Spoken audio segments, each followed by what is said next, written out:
One part of this conversation that I feel like we've all kind of ignored is where does Black sisterhood fit into Black brotherhood?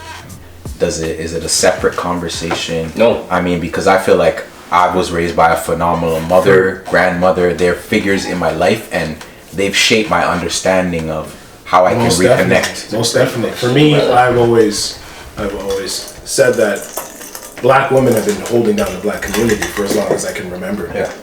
Black women have been the pillar of the Black community for as long as I can remember. We were chasing after our own ambitions and frivolousness. The Black woman has been the pillar of our community.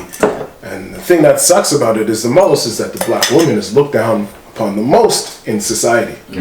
So now imagine having the leader of your community looked at as less than. And to me, I've always felt like that's the one narrative that we have to change. Is that as Black men, we have to step up now, where we have to meet Black women at that level to say we can stand with them to lead this community. Look at the community of sorts that we've already been able to build. Look at the young Black millionaires, men, women who have done amazing things, who have been raised by single parent mothers. Look at all of those accomplishments and think, if the Black man had even matched what so many of these phenomenal Black women are doing, what we really would have. That's the crazy thought that I think to myself all the time. Like, if the men before us, and don't get me wrong, I think that each man here has made something of himself, and I think, could I have been a better man if my father was around? Possibly. Could I have been a worse man? Absolutely. If the right man isn't around, they can teach you the wrong things.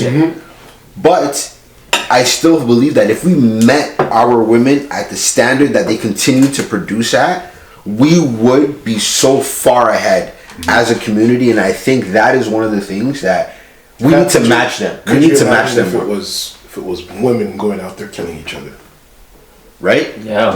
What would our community look like? Well, exactly. Be sad. It does come to the point where we need to say to ourselves, you know what?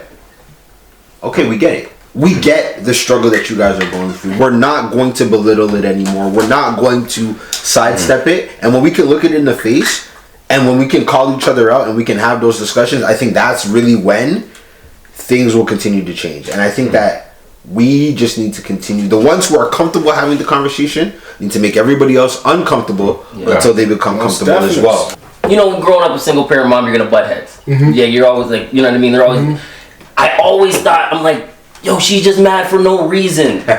She come home and she be, you know, I'm like, and literally the other day, like, I had a moment, and my mom came home, and like we got closer, and I hug my mom. I tell her I love her, but I'm like, I understand why you were mad.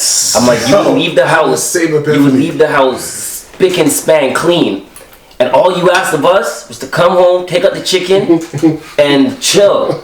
But you come home, the chicken's not out, and the place is a mess. That's why you were mad. And real talk, like, I hugged her, and I said, yo, my bad. Me and Robin have had these conversations. We're just raised among Black, like my sisters, my aunts, my grandma, and I'm like, there's not a Black man in the picture, but it's like, I feel like Black brotherhood is more specifically has a responsibility towards sisterhood. One thing I struggle is I'm banging music and I'm like, this is toxic. Yo, this is toxic. And it's like, how am I gonna reframe my mind to understand that this isn't life? I think when we talk about toxic understandings of brotherhood, and you know, sometimes brotherhood can be really bad, sometimes it's definitely positive.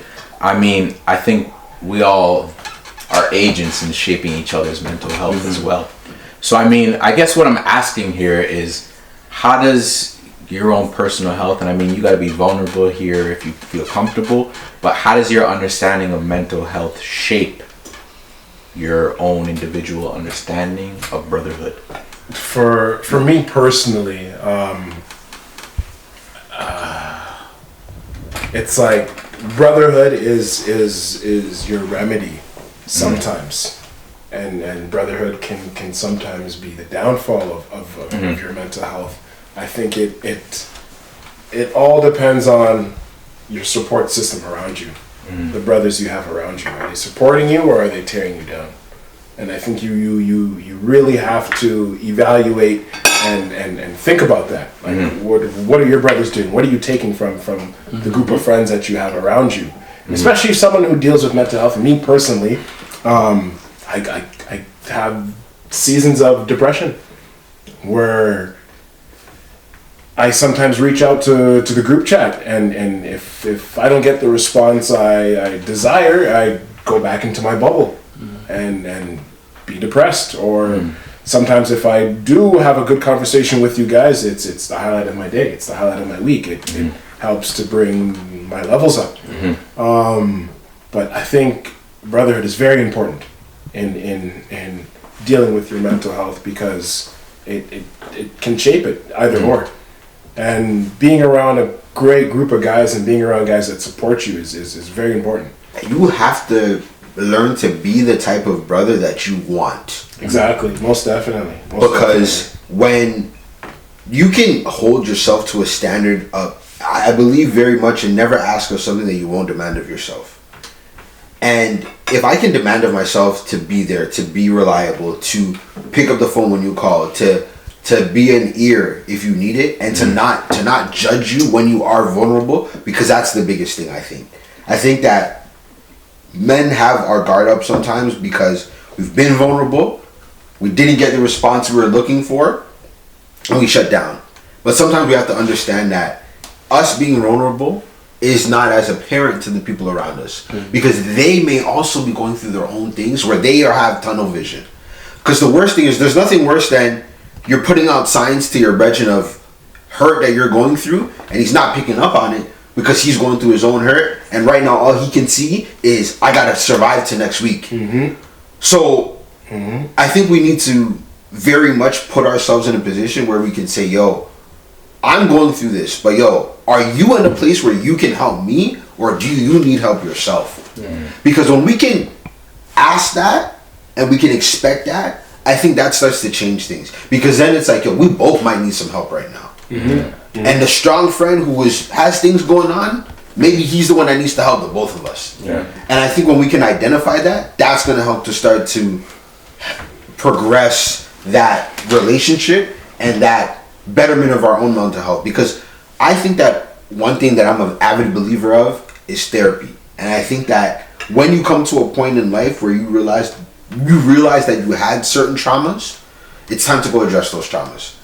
And it's not easy for everybody to look them in the face, but when you get to that point where you can, I think it's important to do, because therapy, I'll speak for myself, has helped me identify certain areas of my life where I was vulnerable or I was hurting that I didn't understand, and it's allowed me to be a better man today. You got to be able to identify. I can speak to completely the exact same thing. Like, I was someone who denied.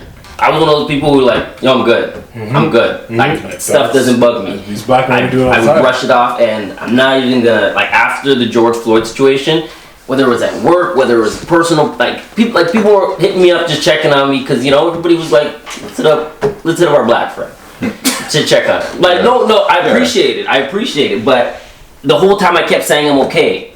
And I think it was a week later, I finished working from home, I closed my laptop, and I just heard a song playing, and I'm telling you, I don't know what happened to me, because I'm not a big crier. And I was by myself in my living room with my dog, and I just started bawling, and I was like, whoa.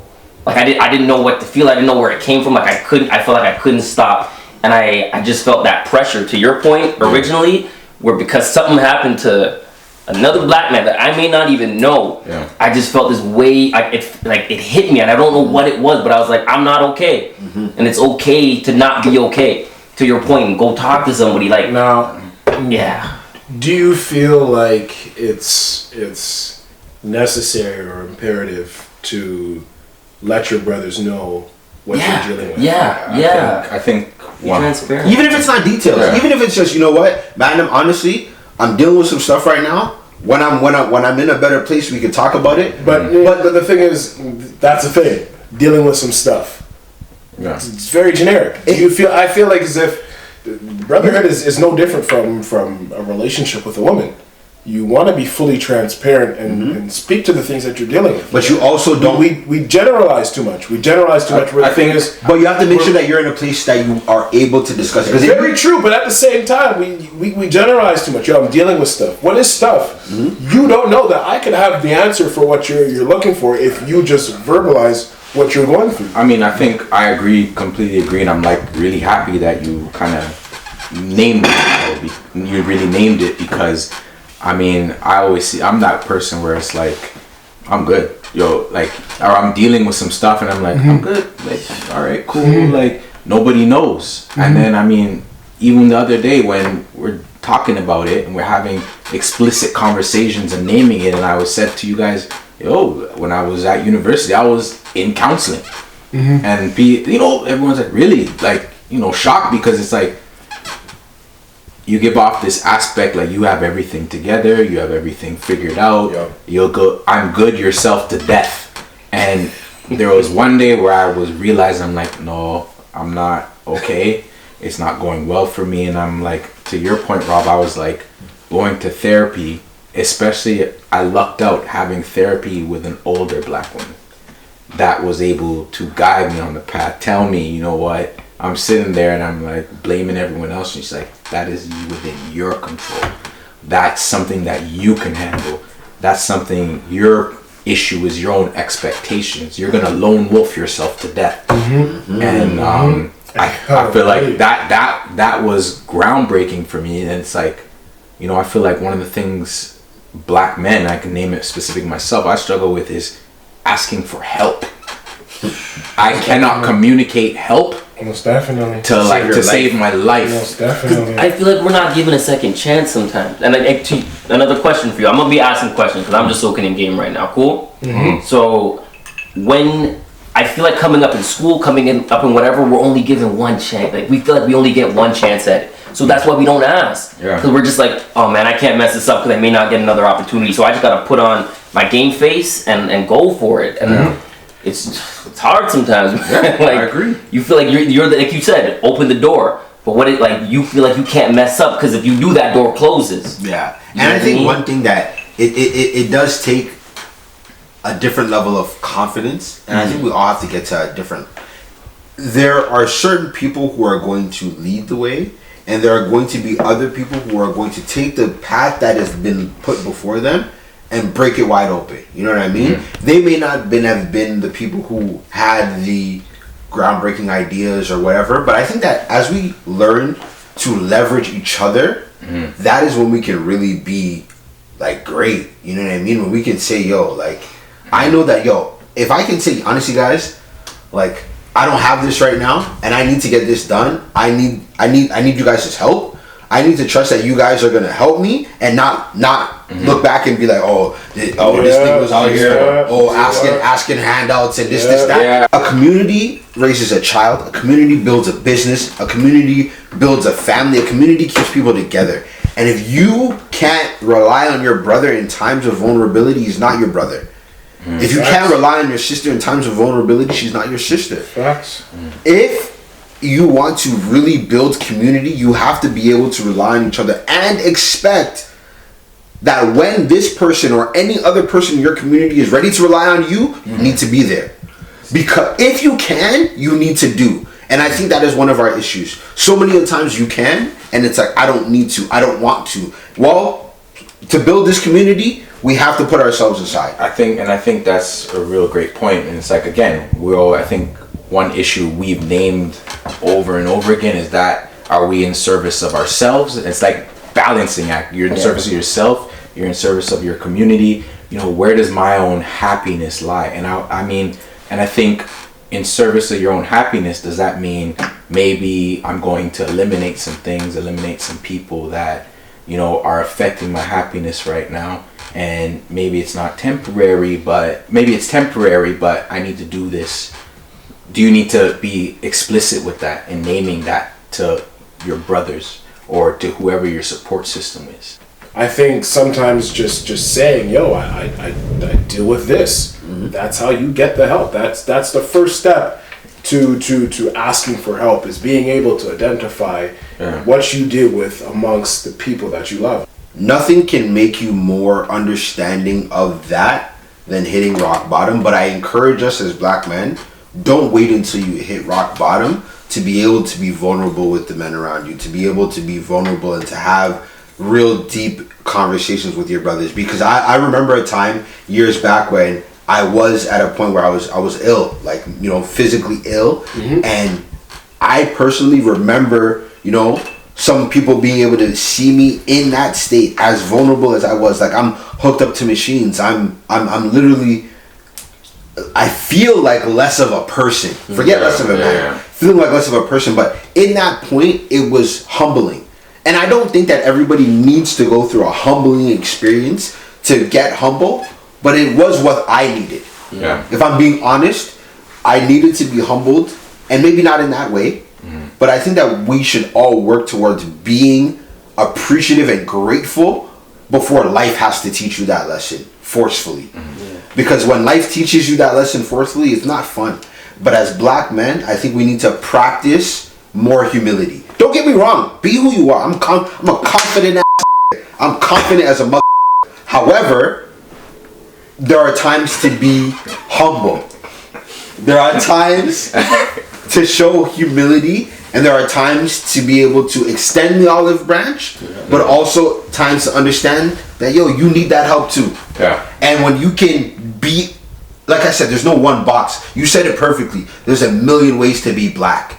And I think that is what our children, ourselves, our fellow black men need to understand. There are a million ways to be who you are. We spoke about going to therapy. I think that's a healthy practice for, To be honest, anyone. I didn't even know y'all even went to therapy. Yeah. You know what I mean? Like, and that's the one thing that needs to be said is that, yo, you go to therapy. Because to me, I'm just like, oh, like, I'm just seeking help. Like, I'm over here suppressing everything. I mean, being in therapy for about a good year and a half put me on a new path. It was like, it made things a lot clearer. I was able to strategically think.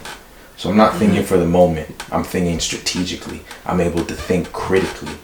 And I mean, it even brought me to, you know, saying my Psalms. Like, you know, Psalm 121 became my best friend. I would say that consistently. I'm having a rough day that's getting me through my day. You know, I'm thinking, okay, you're not going to put me on this path if there's nothing I can pull from it, nothing I can learn from it. And I mean, I think what I'm asking is there any strategies that each of you have?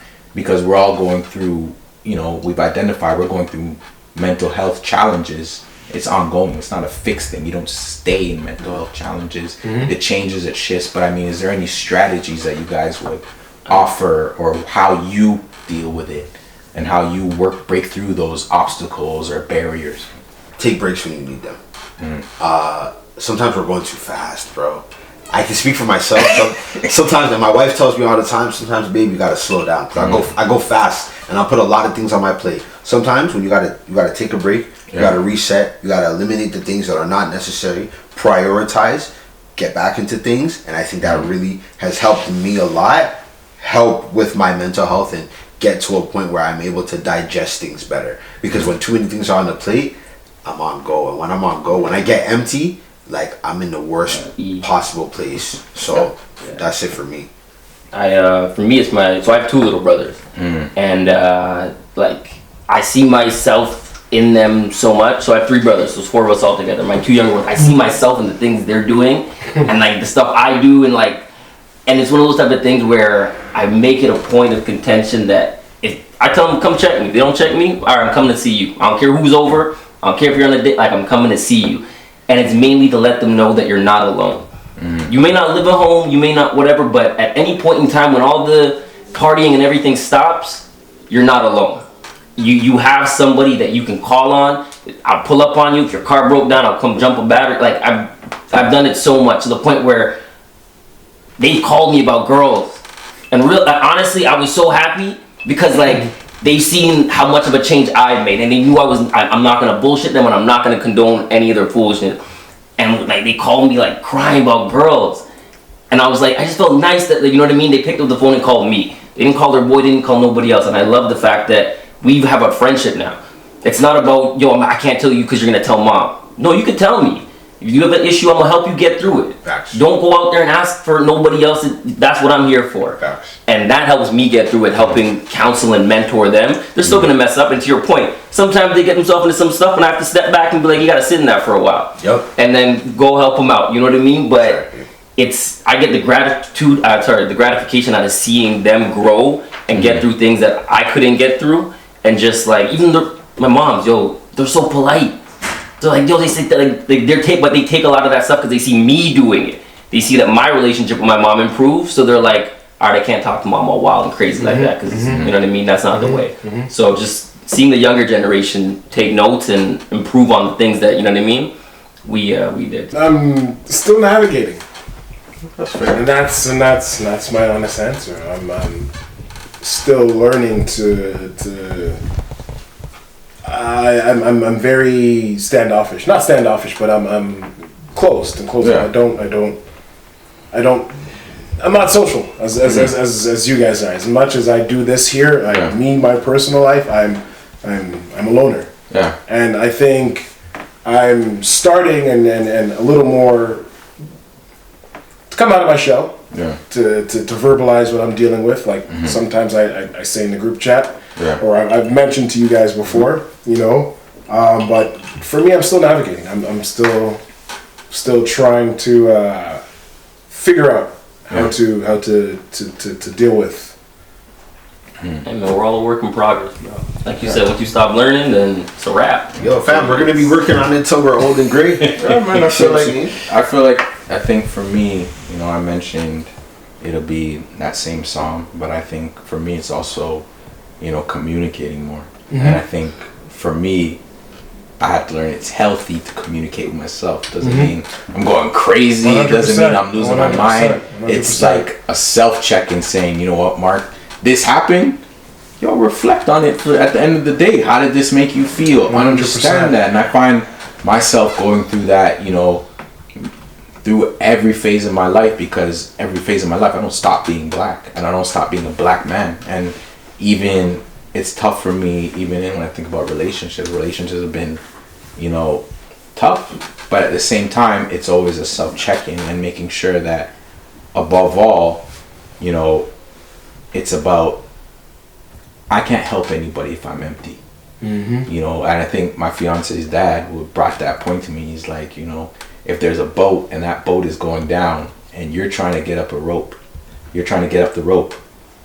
if someone grabs onto your leg, you're not getting up that rope. But if you're able to pull yourself up to the rope, you can start to pull up other people. So it's about, you can't operate if you're empty. You can't operate if you're not feeling full of happiness, love, and there's no shame in taking time to yourself and wrapping yourself in your own love. Self-care is important. I think self-care is definitely important in having a level mind and being who you are. I can't be me for you unless I can be me for me. Exactly. And that's important as well. But I think another aspect of it is hearing from other men like, congratulations, I'm proud of you. Yeah. I'm happy for you. I love you. I love you. That's a big thing. I love you. As men, we don't tell each other. It's in pause, fam. No, Pause you on know the what I mean? bro. Like real shit. Like I love you. Yeah. I love you. I've known you for almost 20 years. Like, I love you, family. You know what I mean? And I think as men, we need to get more comfortable with saying that. Like, yo, bro, I see how hard you've been working. I'm proud of you. Never had a man tell me I'm proud of me. And that's I can agree. The honest truth. I've never had a man tell me, yo, I'm proud of you. Yeah. And you know how that makes you feel? Yeah. Like, he told me just the other day, like, yo, like, all the hard work you've been putting in, like, I'm proud of you. And when I read that, like I felt good, like, to hear, like, yo, my brother say, yo, because you I'm found proud your of thing. you. I'll be honest with you, because you found your thing. And we've had that conversation where, like, you're a type of individual who needs to be. I remember I told you, I'm like, if Kyle had TikTok early, it would have been a wrap. Like, all these guys on Instagram, I'm like, that's Kyle. You guys just haven't seen it. So that's where when you came to me and I saw you guys doing it, like, I actually watch you guys while I'm working, but when I saw you doing it, I was like, this is how I can help my brother. Yeah. He asked me to be somewhere, I'm gonna show up. He asked me to do something, I'm gonna show up. And that's important. Show up. And one of you guys brought it up early, but show up. Doesn't matter if it's what. Yo, Support your block off brothers, my. Yo, man. once you Support your told me brothers, that, I ain't in a rush because I ain't got nothing else to do today because you told me to show up today. Yeah. And that's what it is, and that's showing up for each other is huge. 100%. Showing up for each other is huge. 100%. Because you know what? When I put on and my guys are there, like like even at like like my wedding, my guys, honestly, all my dogs came out and showed out. And even my wife will say it all the time. My table of some of my guys right here, the table that these guys are at, were like best dressed. These guys came impressed, came to impress, came fresh, and it's like, but even on the littlest scale, being able to like one thing that I used to do for like my little cousins who are like my brothers. I remember when my cousins were in school OT. In Waterloo, my cousin one time he would call me on a Friday and be like, yo Rob, honestly it's been a rough week. I'm dying out here. I need you to come through with the fire.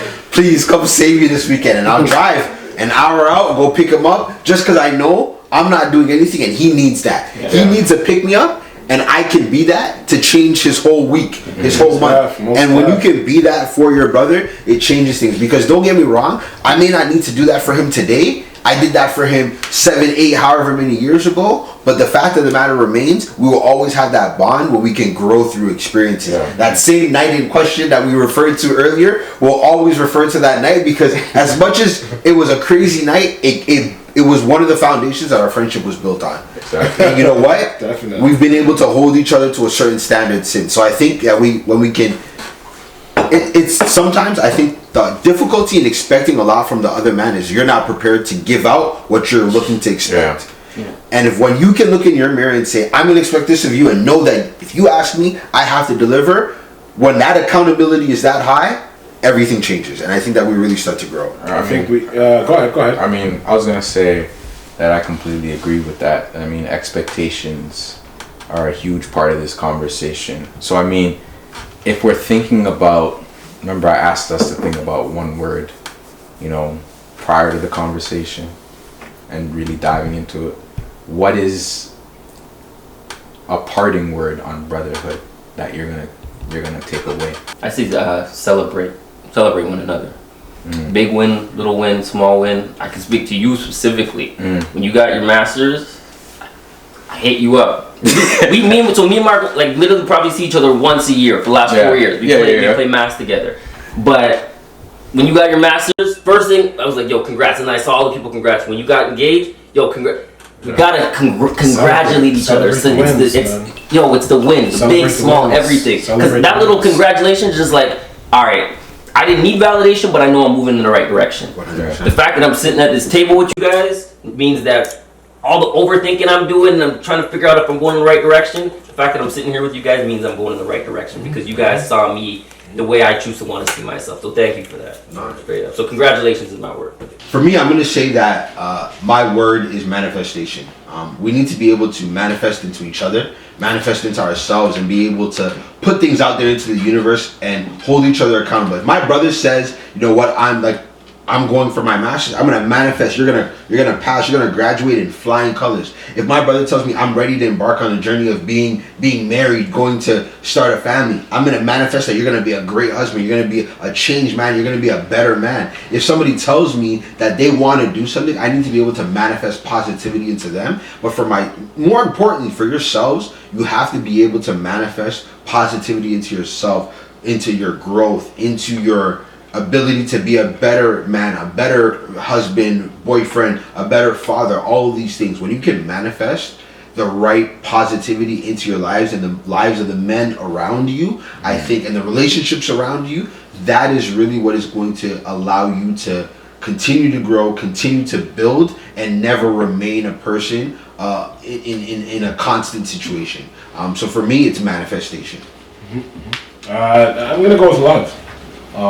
Understanding what that means in terms of brotherhood, love, and doing what's best for your brother. That's what love is. Doing what's best for the people around you. Always going that extra mile for the people around you. It's sacrifice. It's accountability. What we were talking about. So love. I think my word would most likely be growth. I mean, it'd be problematic if we sat here 5 years from now and we're still talking about the exact same thing. If that, if we haven't, pushed our thinking. And I think, part of brotherhood is let's expand how we're thinking about ourselves, and let's expand how we're thinking about each other. Let's expand how we're thinking about our sisters, family, mothers, our partners. There has to be growth there.